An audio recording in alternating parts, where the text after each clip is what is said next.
안녕하세요.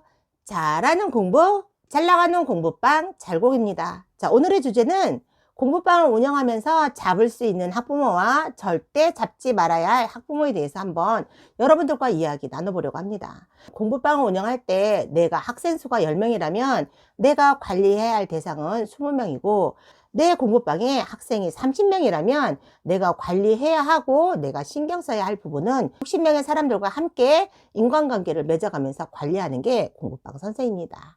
아이들을 대상으로 수업을 하기 때문에 아이들만 관리해서 될 게 아니라 아이들과 더불어 학부모와 함께 같이 어우러서 발을 맞춰서 가야 하기 때문에 저희는 아이들과의 인간관계, 학부모와의 인간관계 속에서 우리는 그 속에서 서로 발을 맞춰가며 어우러서 공부방, 교습소, 학원을 운영하고 있습니다.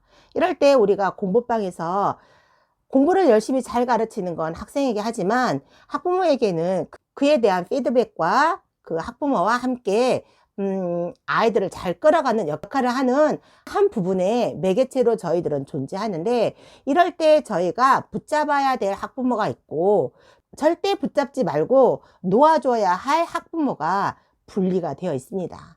초기 선생님이라면 내가 그동안 경험한 통계 자료가 없기 때문에 모든 학부모님을 붙잡으려고 하고 모든 학부모님에게 많은 피드백과 많은 설명을 하려고 하는데, 이거는 오히려 역효과를 날 수 있게 하는 부분이거든요.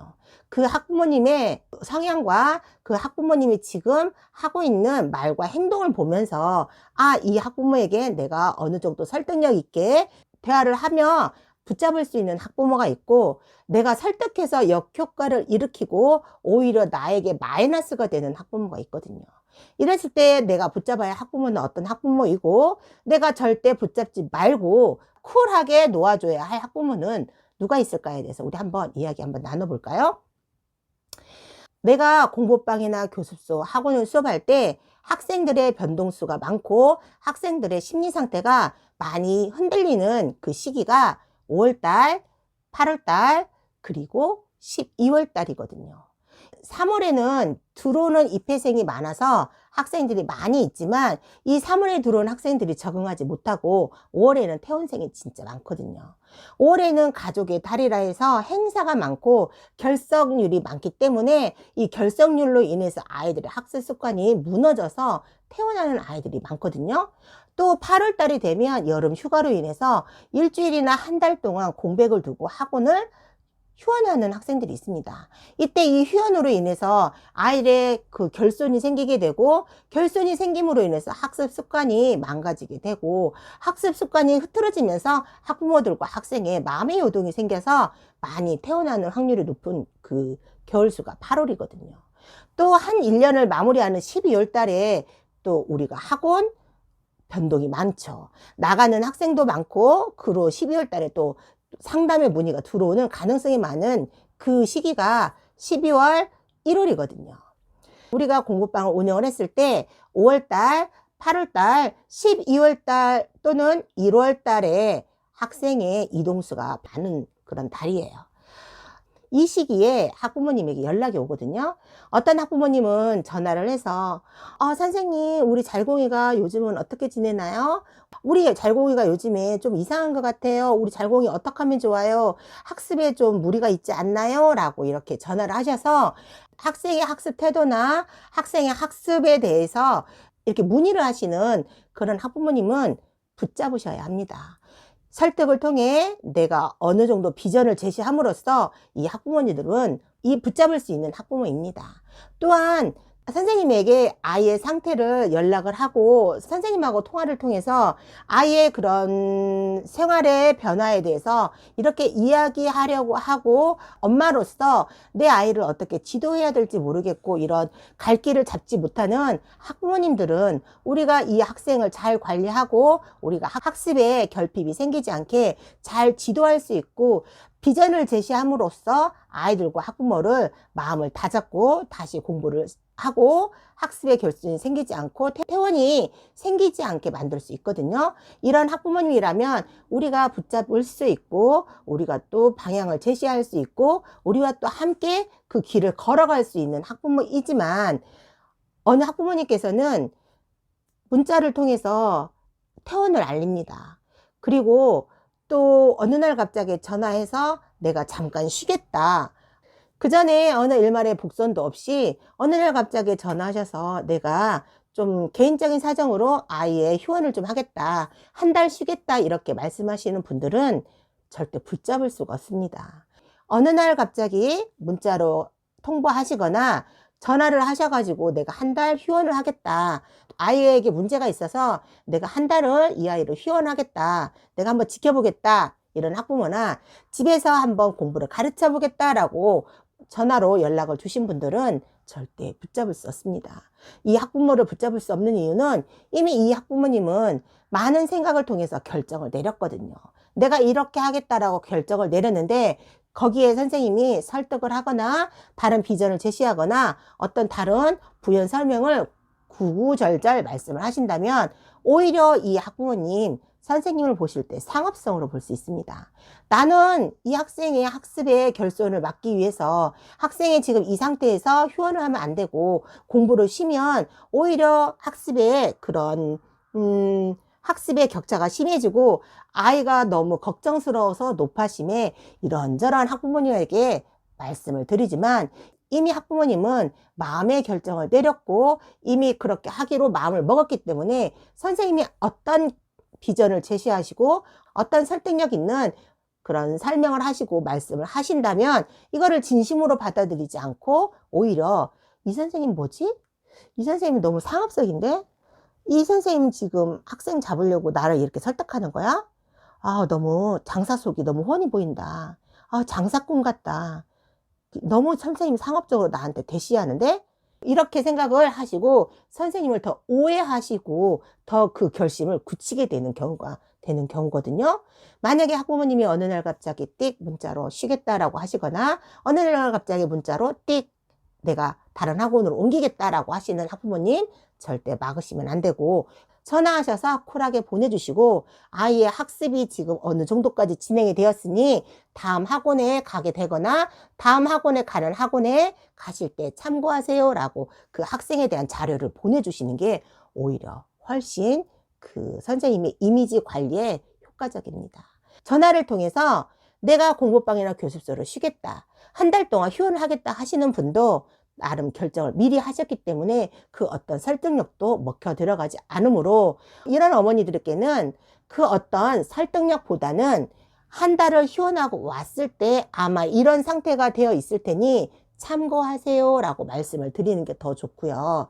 또 전화로 그만두시겠다 하시는 분은 다른 학원 가서도 잘 적응하고 잘 할 거라는 믿음을 주시고 내가 가르치는 학생의 학습 상황이라든지 아이들의 성향이라든지 그리고 아이들이 공부했던 자료를 쿨하게 보내드리는 게 훨씬 더 공부방, 교습소, 학원을 운영하시는 선생님의 이미지를 또 굳히게 되는 거죠. 그 외에 부수적인 설명, 설득력, 비전을 제시하는 건 오히려 역효과입니다. 그런데 가끔 이런 분 있어요. 학원을 아이가 너무 원해서 공부방을 그만두겠다라고 생각을 하셔가지고 전화를 하셔서 우리 아이가 잘공 공부방을 너무 오래 다닌 관계로 너무 유연해진 것 같아요. 분위기를 전환시키기 위해서 학원을 한번 옮겨보겠습니다 라고 말씀을 드린 학부모님들은 이미 결정을 하셨기 때문에 그 어떤 설득력 있는 설명이 다 부질없다 해서 쿨하게 이 학생을 보내줬는데 다른 학원 다 가도 더 적응을 못하는 거예요. 다른 학원, 다른 공부방을 다 갔는데 오히려 더 적응하지 못하고 이 아이에게 딱 맞는 학습을 시키지 않기 때문에 이 아이가 너무 버거운 거죠. 그래서 다시 돌아온 학생과 학부모님들이 덜어 한 명씩 있거든요. 저는 원래 규칙상 내 공부방에 나간 학생은 돌아왔을 때 받지 않는데 그래도 그 잘공이가 잘 성실했고 그 잘공이가 그래도 착했기 때문에 그 제가 기본적인 가지고 있는 규칙을 깨고 그 잘공이를 받아들였을 때 이 잘공이는 우리 공부방에서 나가기 그때 그 상태로 돌아오지 않습니다. 그때 그 상태로 돌아오기가 무지 힘들어요. 열에 한 명은 내 공부방에 나갔을 때 그 아이의 학습 태도, 그 학습 성향, 그 학습을 소화할 수 있는 능력, 그 상태로 돌아오는데 열에 8명은 내 공부방에서 나갔을 때 그 학습 능력이라든지 그 학습 태도라든지 학습을 소화할 수 있는 그 능력의 상태가 아니고 현저히 떨어진 그 상태로 저에게 다시 돌아옵니다. 나에게 나간 학생이 3개월이다? 그러면 3년치를 다 까먹고 오고, 나에게 나간 학생이 1개월만 다른 학원 다니다 돌아온다면 이 학생 1년 퇴보의 상태가 되어 있더라고요. 그랬을 때 제가 공부방에 나갔다 들어온 학부모님께 제가 나가기 전에 그 말씀을 드렸거든요. 그런데 그걸 감수하시고도 나가셨어요. 그런데 나가서 보니까 내 아이가 더 적응을 못해. 나갔는데 내 아이가 더 수업을 이해를 못해.